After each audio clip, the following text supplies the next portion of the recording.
Baik, di sini saya akan menjelaskan terkait analisis faktor dengan menggunakan PCA dan CFA. Eh, Minggu yang lalu kita sudah belajar terkait analisis cluster ya, teman-teman. Di sini saya akan menjelaskan secara lebih lanjut terkait analisis multivariat yang dapat kalian gunakan sebagai metode untuk menyelesaikan uh, riset sosial dan bisnis. Salah satu yang sering digunakan adalah analisis faktor, bisa melalui PCA maupun CFA. Nah, analisis faktor sendiri adalah mereduksi dimensi data dengan cara menyatakan variabel asal sebagai kombinasi linear sejumlah faktor sedemikian hingga sejumlah faktor tersebut mampu menjelaskan sebesar mungkin keragaman data yang dijelaskan oleh variabel asal. Tujuannya yaitu mempermudah interpretasi sehingga didapatkan informasi yang realistik. Selain itu juga untuk pemetaan dan pengelompokan variabel. Kalau kemarin, minggu yang lalu kita sudah belajar tentang analisis cluster, di mana analisis cluster itu untuk pemetaan dan pengelompokan secara observasi atau unit penelitian.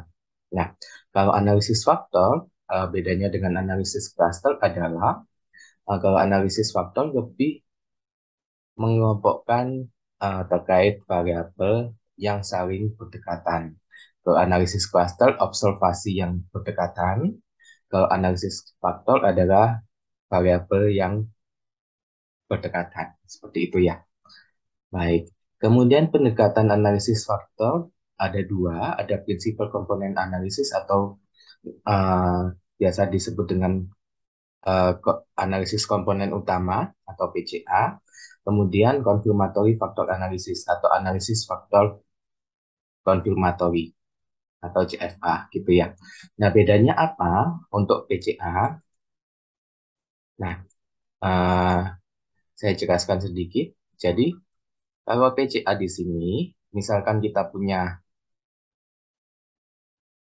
11 variabel, misalkan ya, di sini ada X1,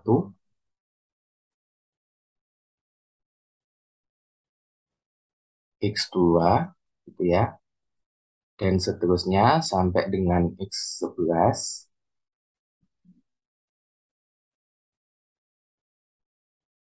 Ini dia memiliki saling keterkaitan, tapi tidak membentuk suatu variabel tertentu. Jadi tidak ada dasar teori untuk mengelompokkan variabel dari X1 sampai dengan X plus. Bedanya dengan confirmatory factor analysis adalah kalau CFA ini, misalkan dari teori psikologi gitu ya, kita ingin mengukur suatu kemampuan manajerial pada perusahaan misalkan. Nah, jadi di sini ada manajerial, ya, ada manajerial.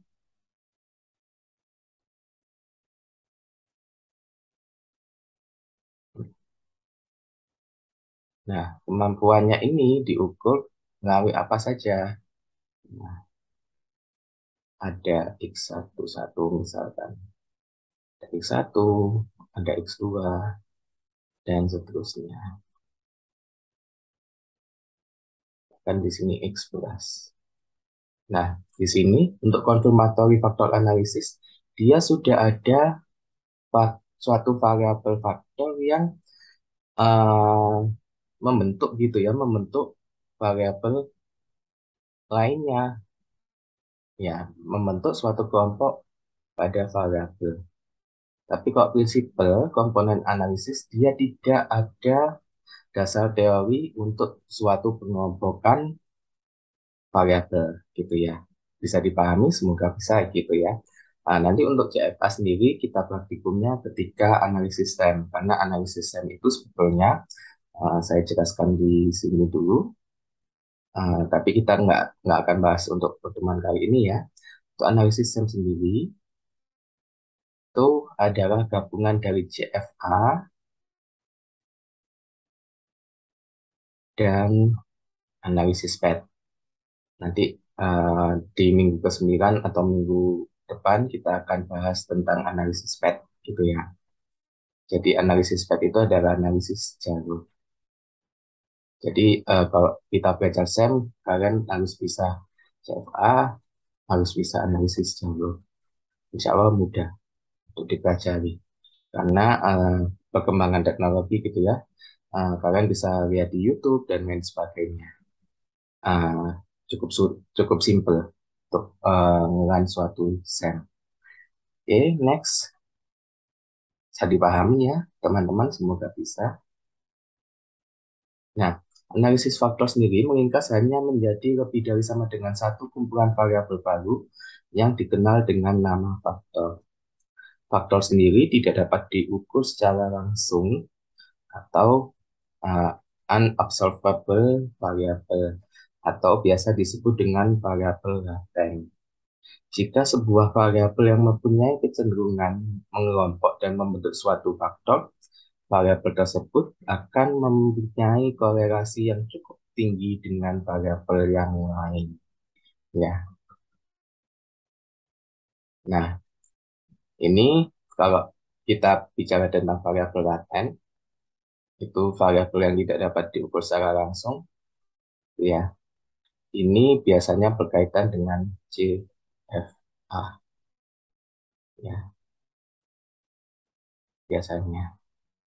Tapi kalau di sini variabel yang mempunyai korelasi biasanya berkaitan dengan PCA. Makanya ketika kalian belajar regresi, masih ingat? Ya, harapannya masih ingat ya, karena kalian sudah semester 5 dan kita sudah belajar regresi di semester 4. Nah, salah satu uh, apa ya istilahnya? Asumsi yang harus dipenuhi pada regresi linear itu adalah multilinearitas. Artinya, tidak ada saling keterkaitan antar variabel prediktor atau X gitu ya. Nah, bagaimana caranya untuk menanggulangi suatu multiplo gitu ya? Jika terjadi multiplo, nah kita bisa menggunakan prinsipal komponen regression yang pada dasarnya sama dengan PCA tadi. Prinsipal komponen regression PCL. Ya, prinsipnya sama dengan PCA, yaitu menggabungkan variabel yang kita susun tadi menjadi suatu faktor sehingga antar faktor yang kita bentuk yang baru, faktor baru yang kita bentuk itu tidak saling berhubungan sehingga kita bisa melanjutkan analisis itu menjadi analisis regresi linear sederhana di mana asumsi multiplenya sudah tertangani. Seperti itu ya. Oke, semoga bisa dipahami ya penjelasan saya. Nah, berikut merupakan model faktor analisis berdasarkan Johnson tahun 1992. Nanti kalian akan belajar lebih jauh di metode multivariat terapan. Nah, jika dituliskan dalam notasi matriks, berikut merupakan notasi matriks untuk analisis faktor. Nah, untuk metode estimasinya sendiri, metode estimasi pendugaan gitu ya, kita bisa menggunakan PCA atau Principal Component Analysis dan MLA, Maximum Likelihood Estimate. Nah, biasanya biasanya untuk PCA gitu ya, uh, kita menggunakan PCA. Tapi tidak menutup kemungkinan kita menggunakan maksimum likelihood. Tapi sekali lagi, kalian ketika menggunakan suatu metode, cari dasarnya, cari jurnal ilmiah yang sesuai dengan kasus kalian. Gitu ya. Jangan semata-mata metode A untuk seperti ini, tidak. Jadi, sesuaikan dengan kasus kalian masing-masing. Apakah sama gitu ya. Kemudian, input dari PCA sendiri, ya, analisisnya bisa menggunakan matriks covariance dan matriks korelasi. Bedanya apa? Kalau matriks covariance itu digunakan ketika unit satuannya sama atau skalanya homogen. Kalau matriks korelasi, dia unit satuan dan skalanya berbeda. Jadi, uh, misalkan kita menggunakan skala Likert nih, skala Likert gitu ya. Kan tadi satuannya adalah sama. Maka kita bisa menggunakan matriks covariance dalam analisis PCA-nya. Tetapi ketika misalkan kita membentuk suatu faktor gitu ya, membentuk suatu faktor baru dari variabel misalkan rata-rata lama sekolah yang satuannya tahun, kemudian angka putus sekolah yang satuannya persen, kemudian uh, IPM gitu ya, IPM yang satuannya indeks, ya biasanya persen gitu ya. Nah, kan ada satuan persen, ada satuan tahun, maka kita bisa menggunakan matriks korelasi ya untuk analisisnya sehingga satuan yang sama yang berbeda tadi harapannya bisa disamakan ya dengan menggunakan matriks korelasi. Nah, interpretasinya dari analisis faktor ada nilai varians dari variabel asal X. Varians dari variabel X sendiri dibentuk dari nilai commonality ditambah spesifik varians. Kemudian ini lebih banyak teorinya ya, lebih banyak teorinya nanti kalian belajar di metode multivariate apa. Kemudian kriteria faktor pada dasarnya, prinsip dasarnya adalah nilai eigenvalue-nya lebih besar sama dengan satu. Ya, lebih besar sama dengan satu. Di mana keragaman kumulatifnya itu biasanya kurang lebih kira-kira 60% ke atas. Gitu ya. Seperti itu. Kemudian untuk KMO, ya, KMO ini adalah untuk mengukur kecukupan sampling. Ya, jika nilai KMO-nya lebih besar dari 0,5, itu menandakan bahwa data cukup untuk dilakukan analisis faktor. Nah, jika kurang nanti ada penanggulangannya tersendiri. Nanti kita akan bahas di slide berikutnya.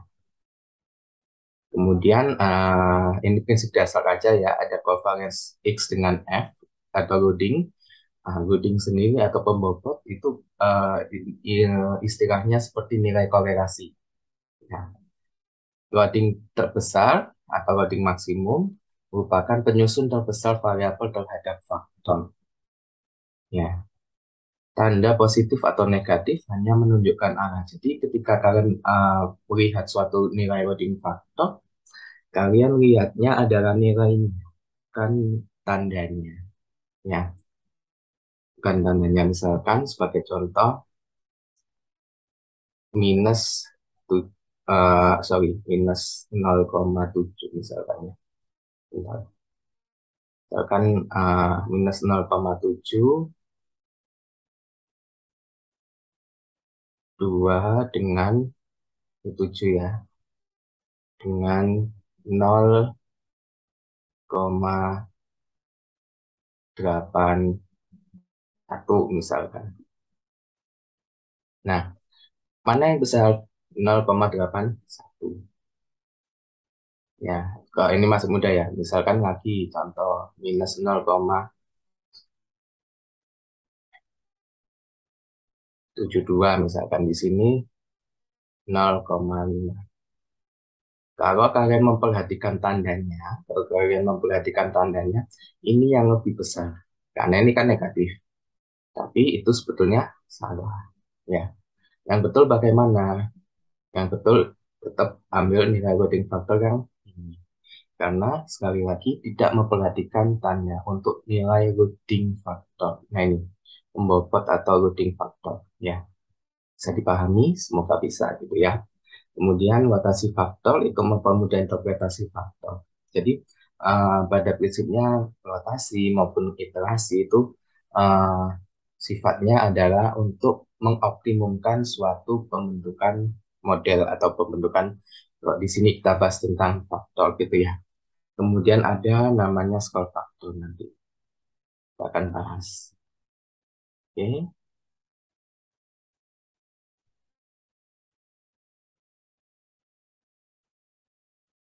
Nah, asumsi dasar dari analisis faktor sendiri, PCA gitu ya, adalah nilai KMO lebih besar dari 0,5 dan nilai Bartlett test signifikansinya kurang dari 0,05.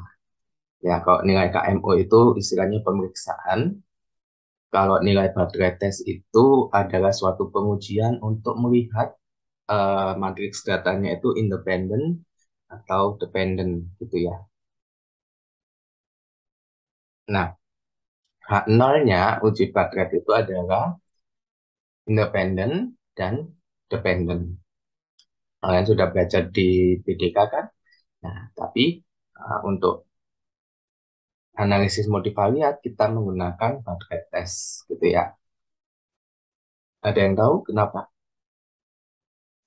Kenapa kok kita menggunakan baterai tes? Kenapa kok nggak menggunakan likelihood atau chi-square? Ya, silakan nanti dicari sendiri. Kemudian adanya hubungan atau korelasi yang kuat antar variabel.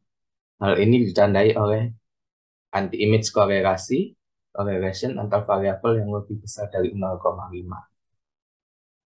Nah, baik, kita sudah masuk ke langkah-langkah praktikum, di mana datanya saya ambilkan dari penelitian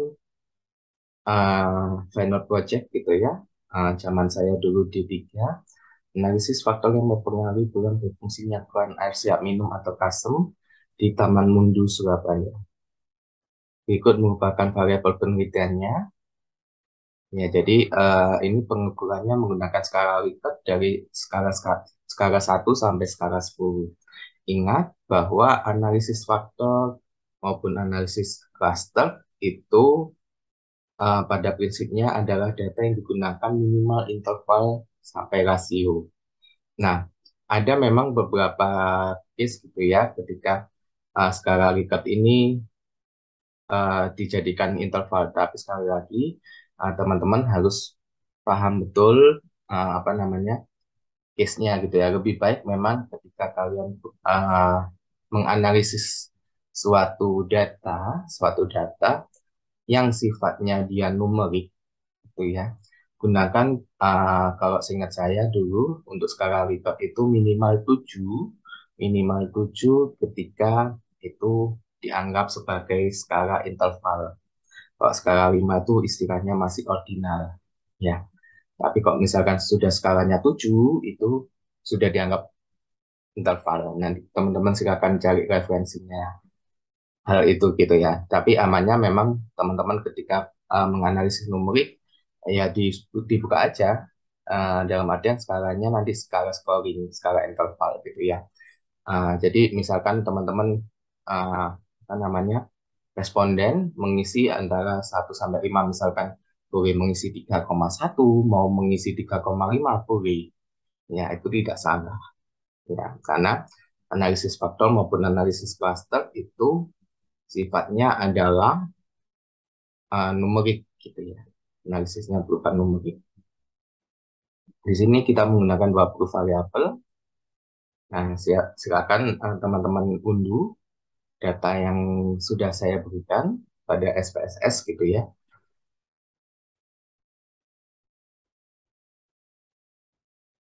Kemudian quick analyze, dimension reduction, kemudian faktor. Ya, nanti kita peragakan bersama-sama ya. Nah, masukkan variabel pengukuran pada kotak input variables, kemudian centang pada bagian deskriptif yang di sini ya, yang di sini. Nah, itu statistiknya, univariate descriptive initial solution, kemudian korelasinya ada koefisien, KMO, dan anti-image ya. Silakan dicentang nanti untuk penjelasannya di slide berikutnya.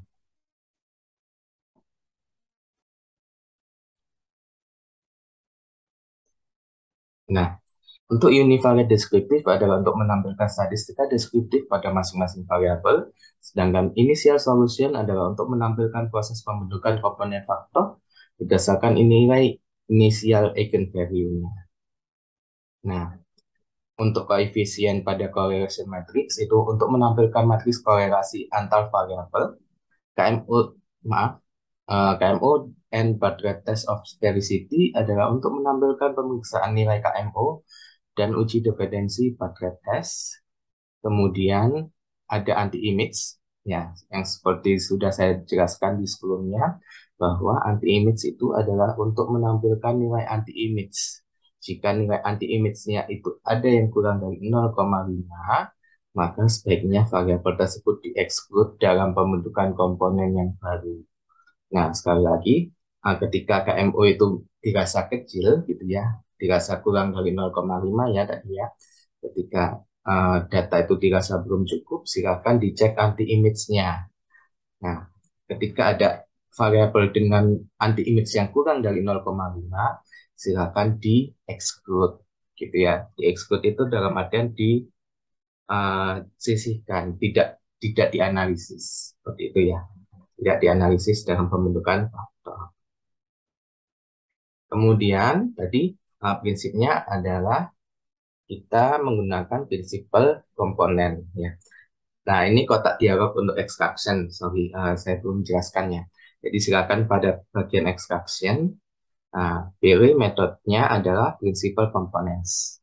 Kemudian, nah ingat tadi bedanya apa dengan matriks korelasi dengan matriks covariance. Kalau matriks covariance, nah ini salah ya. Ini harusnya adalah covariance ya. Mohon maaf. Sebentar saya coba ganti ya. Uh, uh, uh, uh. Bentar. Ini seharusnya adalah matriks covariance. Ya. Jadi, kalau matriks korelasi tadi apa? Iya, kalau matriks korelasi itu satuannya berbeda. Tapi kalau matriks covariance, dia satuan pengukurannya adalah sama. Kan tadi kita membentuk suatu faktor dari variabel yang diukur berdasarkan nilai skala Likert 1 sampai 10. Ya, berarti satuan pengukurannya adalah scoring gitu ya. Satuan pengukurannya kan scoring, poin gitu ya, poin poin 1 sampai 10. Ya, beda dengan yang tadi saya jelaskan, misalkan teman-teman ada variabel yang satuannya beda, misalkan X1-nya dia satuannya tahun, X2-nya dia satuannya persentase, misalkan. Nah, itu kan sudah dua hal yang berbeda, maka gunakan matriks korelasi. Kemudian silakan pada displaynya pilih unrotated factor solution dan square. Jadi untuk menampilkan proses pembentukan faktor jika tidak dilakukan rotasi dan visualisasi square code-nya. Jadi square code itu untuk melihat sejauh mana hubungan antara eigenvalue dan komponen yang terbentuk. Ya, nanti kita coba lihat bersama-sama.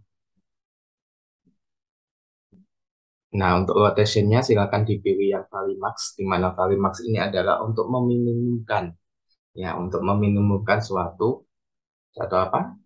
Ya, meminimumkan suatu uh, nilai sehingga mendapatkan faktor yang optimum. Kemudian displaynya silakan diklik untuk yang rotated solution dan routing pods-nya. Nah, silakan pilih pada bagian faktor scores seperti pada gambar di atas. Jadi di sini adalah kita menggunakan metodenya regression. Save as variable ini kita ingin mengeluarkan berapa nilai dari PCA, dari prinsipal komponen yang terbentuk. Ya, seperti itu kurang lebih.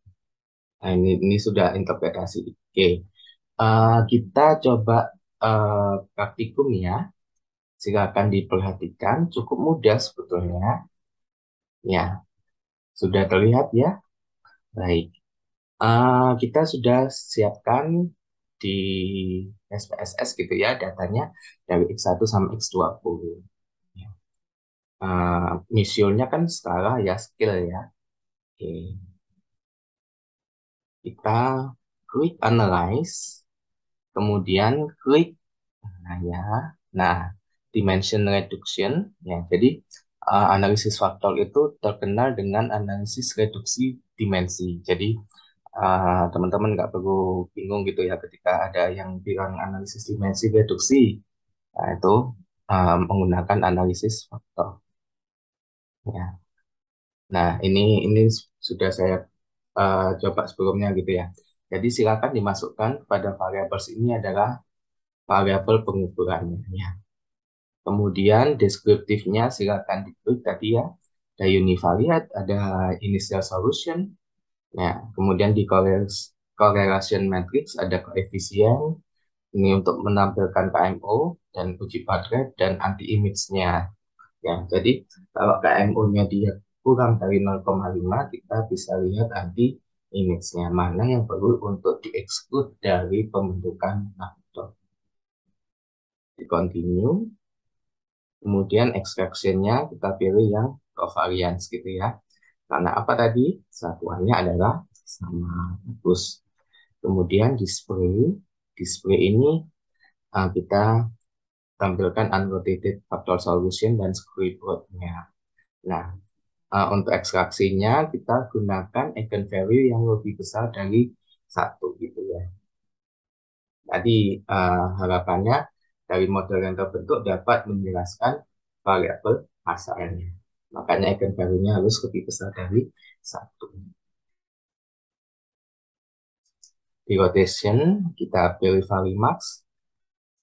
Display-nya kita masukkan rotated solution dan loading fruits-nya. Continue. Dan di scores kita pilih yang regression. Save as variable regression. Di continue. Nah, untuk optionnya sudah ya kan karena kita kan harapannya kan teman-teman tidak ada missing value gitu ya, tidak ada missing value dan yang sebagainya. Oke, silakan di OK dan muncul output seperti berikut. Nah, ini ada deskriptif statistiknya. Nanti silakan teman-teman eksplorasi, gitu ya. Eksplorasi seperti biasa. Kemudian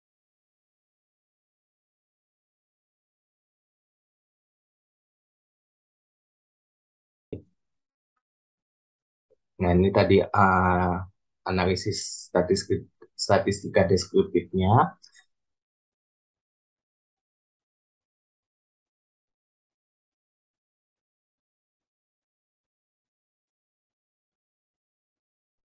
Nah, kesimpulannya tolak atau gagal tadi ya tolak karena signifikansinya kurang dari atau p-value-nya kurang dari 0,05. Artinya dia dependent. Ya, jadi dari hasil nilai PMO dan hasil uji baterai menunjukkan bahwa data-data faktor yang mempengaruhi tukuran Kasim ya Kasem dapat dibentuk suatu faktor baru melalui analisis faktor PCA. Nah, ini tadi sudah saya jelaskan ya, jadi silakan di exclude ya. Nah, ke bawah ke matriks diagonal. Nah, ini lihat yang rescale. Variabel X1 memberikan kontribusi sebesar 74,4% terhadap faktor baru yang terbentuk. Variabel X2 memberikan kontribusi sebesar 38,6 terhadap faktor baru yang terbentuk, dan seterusnya. Seperti contoh misalkan X3 gitu ya. Variabel X3 memberikan kontribusi sebesar 74,6 terhadap faktor baru yang terbentuk, dan seterusnya. Nah, untuk reduksi dimensinya, kita lihat pada nilai rotasi jumlahan jumlahan kuadrat rodiksnya gitu ya, karena uh, kan kita membentuk suatu faktor ya dengan proses rotasi juga gitu kan untuk mendapatkan faktor yang optimum ya. Di situ kita menggunakan yang mana, pakai yang low atau yang new scale ya, pakai kita pakai yang new scale. Kita lihat yang rotation sums of square loadings ya. Nah, di sini ya. Nah, biasanya kalau di SPSS ketika ini sudah tidak ada ya, ketika ini tidak ada outputnya lagi Meskipun ini sampai 20, ya.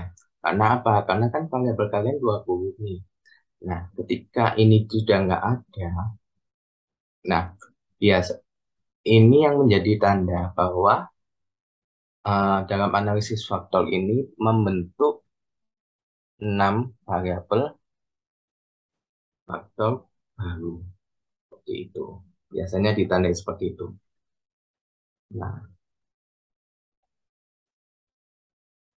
interpretasinya,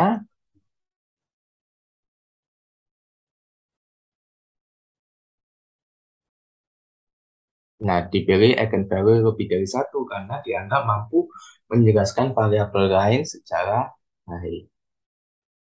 Faktor baru yang terbentuk mampu menjelaskan sebanyak 74,639. Lihatnya dari sini ya. Dari sini. Nah, nah ini ya. 74,639% variabilitas yang dimiliki oleh variabel pada data-data faktor yang mempengaruhi. Itu ya. Sampai sini ada yang mau ditanyakan? Ya, harapannya bisa jelas ya.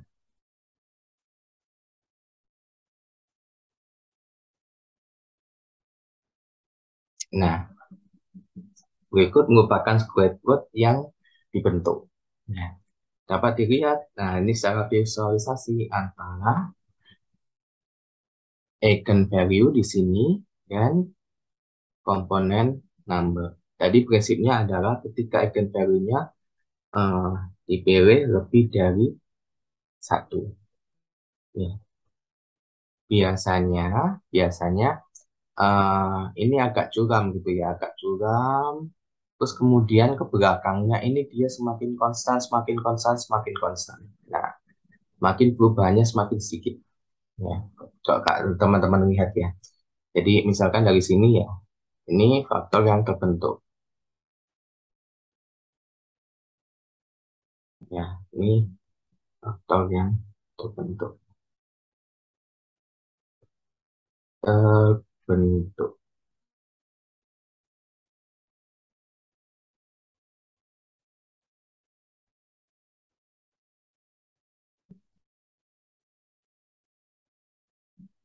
Ya, jadi memang ada kayak curam gitu ya. Dan di sini juga nilai eigenvalue-nya ini saya ini ya. Jadi kalian bisa modifikasi di SPSS-nya untuk satuan eigenvalue-nya ini ya. Tapi nggak memodifikasi gambarnya loh ya. Ya, jadi eh, ada 6 komponen yang memiliki nilai eigenvalue lebih dari sama dengan 1.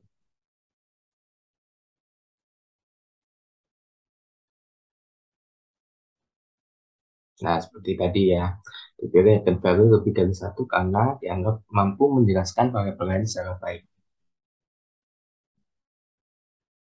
Nah, ini yang dimaksud dengan nilai loading factor, ya, atau nilai komponen matriks. Ya, kita gunakan yang loaded. Karena apa? Karena uh, harapannya dengan adanya rotasi itu sudah menghasilkan suatu faktor yang mampu menjelaskan secara optimum. Itu ya. Oke. Seperti tadi, ambil nilai tertinggi. Nilai tertinggi. Abaikan tanda plus maupun minus per masing-masing variabel dari kiri ke kanan. Ya, dari kiri ke kanan dari sini. X1 nanti bentuk apa? X2, X3. Nah, nanti dicek mana ambil mana nilai tingginya. Pakai contoh kita bahas ya. Nah, untuk X1 kita ambil yang skill ya. X1. X1 di komponen satu yang tersahar. Oke. Kalau di X2 berarti yang di sini ya. Minus 0,492. Kemudian X3 di sini 0,824. Jadi abaikan tandanya, apakah itu plus atau minus, dan seterusnya ya. Saya kira juga ini cukup mudah ya. Nah, ini berarti kan 0,703 gitu ya, dan seterusnya. Nah, apa interpretasinya dari nilai-nilai itu? Nah, interpretasinya kan kalian sudah dapat nih, tadi nih ya, misal, kita kita kerjakan deh. Ini berarti yang di sini ya, ini, ini, kemudian ini.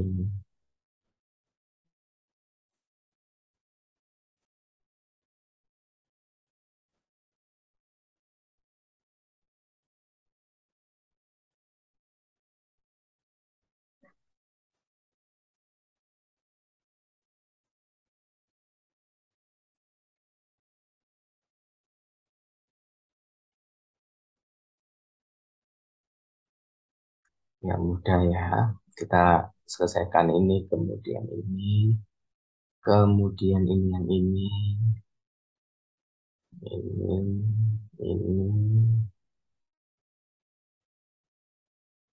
0,757 ya. Kemudian 0,839.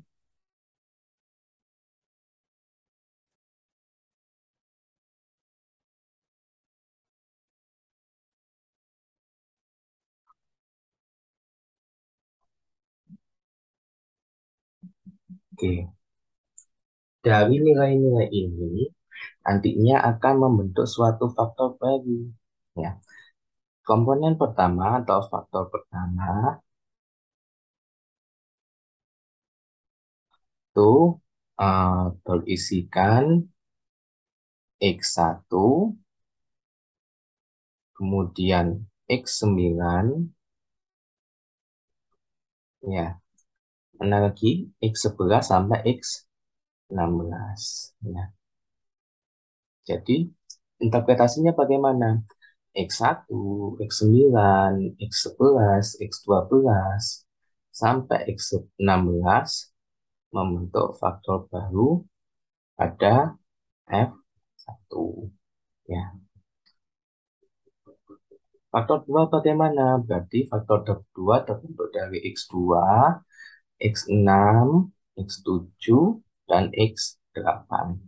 Artinya apa? Variabel X2, variabel X6, X7, X8 mampu dijelaskan pada variabel faktor kedua yang terbentuk. Begitu faktor 3, 4, 5, dan 6.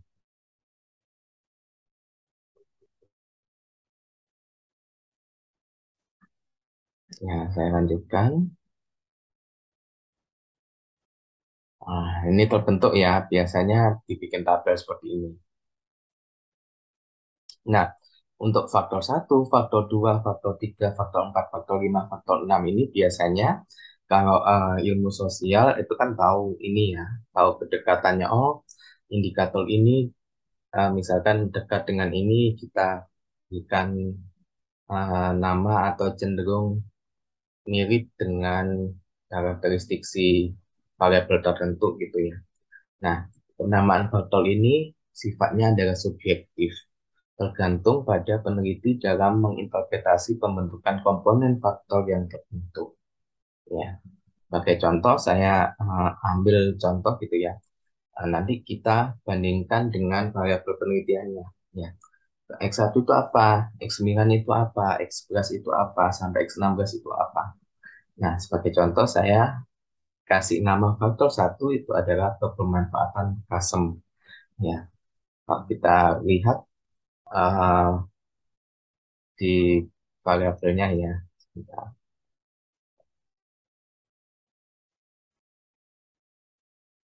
Kalau kita lihat di variabelnya, dan mohon maaf,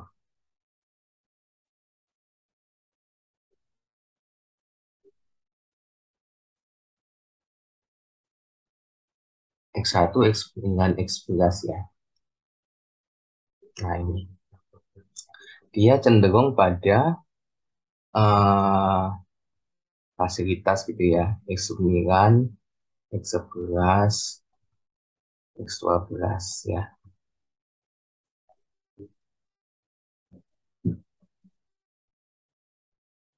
Sehingga mungkin kita lihatnya adalah kebermanfaatannya gitu ya.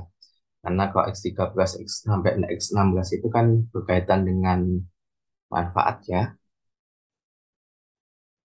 Ya ini tidak eh, mengkhawatirkan gitu. Kemudian telah digunakan sesuai prosedur, memberikan manfaat gitu ya. Satunya tadi kan bentuk display menarik gitu ya. Kan berarti ada kebermanfaatan gitu ya. Makanya kita di X1 kita beri nama kebermanfaatan custom. Faktor 2 misalkan kita kasih nama kualitas air yang dibentuk dari X6, X7, X8. Coba kita cek ya. X6, saya yakin kualitas air custom sebagai air minum sehat pengganti. Saya mempercayai kualitas ini. Saya mempercayai, nah, kan identik dengan istilahnya kualitas gitu ya, kualitas dari airnya itu sendiri gitu ya, kualitas air customnya.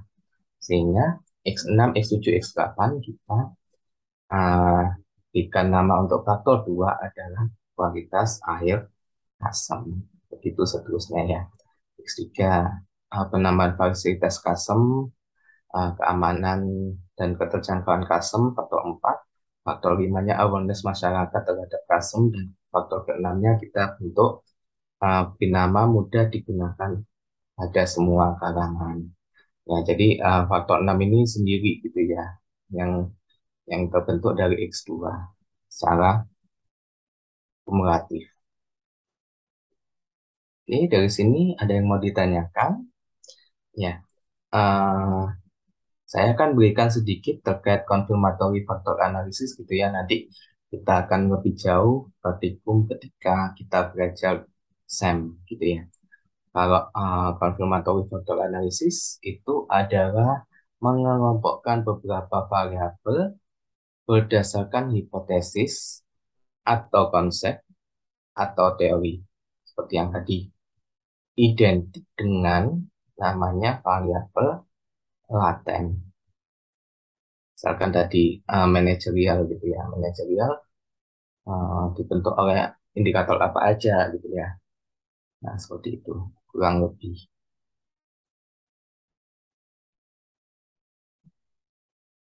Nah, peneliti telah dapat membuat suatu hipotesis yang membangun teori dengan faktor strukturnya. Peneliti sudah mempunyai gambaran bahwa satu faktor terdiri dari beberapa variabel yang observable. Observable ini terukur ya.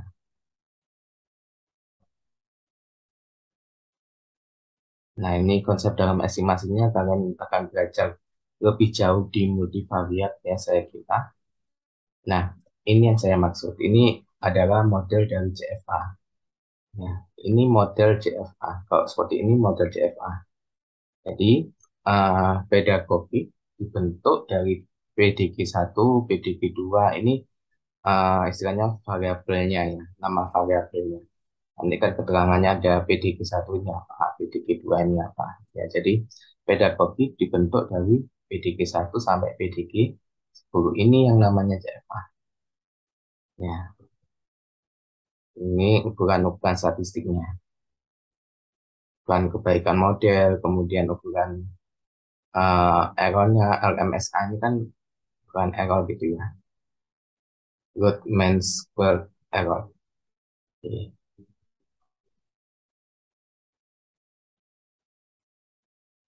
Nah, ini contohnya menggunakan model CFA, contoh model CFA. Nah, untuk CFA sendiri softwarenya bisa yang umum gitu ya, bisa menggunakan Amos, Israel, Elm, MX atau Stata. Ya, biasanya teman-teman lebih gampangnya menggunakan Amos karena lebih mudah untuk digunakan. Oke, Itu aja dari saya. Terima kasih banyak atas perhatiannya. Semoga video ini dapat bermanfaat bagi kita semua. Tetap semangat dalam belajar. Selamat siang.